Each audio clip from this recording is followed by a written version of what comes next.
Horlama özellikle erkeklerde belli bir yaşın üzerinde gözüken, sıklıkla boğazdaki yumuşak damak ve çevre yapıların havanın geçmesiyle, titreşimiyle oluşan rahatsız edici boyutlarda da çıkabilen bir sestir horlama. Horlama tek başına basit horlama olabildiği gibi, ki bu basit horlama sadece yüksek gürültülü olması sebebiyle çevreyi rahatsız edebilir. Fakat horlama bir diğer türlüsü de uyku apnesiyle beraber olan horlamadır. Bu bizim için çok daha önemlidir. Horlama birçok yerde kişinin eşini ya da yakınlarını rahatsız edecek iken, eğer uyku apnesiyle birlikte ise apne direkt insanın sağlığına etki eder. Akciğer ve kalbini gece boyu zorlayacağı için kişide akciğer ve kalp problemlerine yol açabilir. Horlama ve uyku apnesi olan insanları değerlendirirken biz sıklıkla polisomnografi dediğimiz bir uyku testi kullanmaktayız.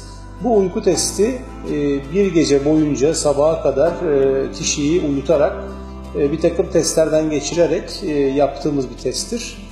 Bu testte kişinin kanındaki oksijen ve karbondioksit oranları ölçülür.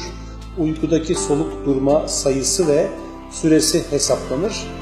Uykudaki soluk durmalarının, yani uyku apnesinin hafif, orta, ağır ya da çok ileri derecede olup olmadığı anlaşılır.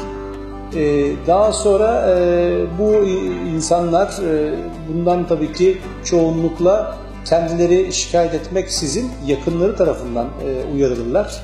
Yakınları bizzat eşi ya da çevresindeki, ailesindeki insanlar kişiyi uykuda uzun süre nefes alamadığını, soluğunun durduğunu, hatta ölecek gibi olduklarını hissettiklerini söyleyerekten özellikle getirirler.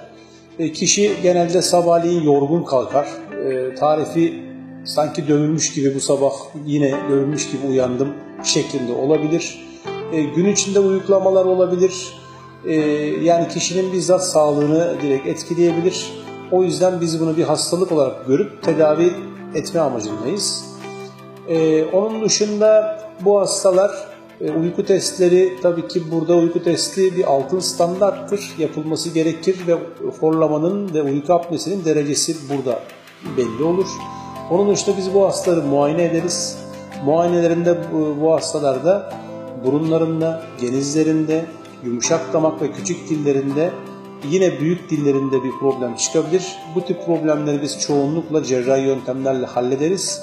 Yine de bu hastalarda literatür bilgisi olarak da kilonun, alkol, sigaranın, yatış pozisyonunun, genetik ve bünyesel etkenlerin, alerji dahil de bu horlamaya ve uyku apnesine katkı sağladığı da bilinmektedir.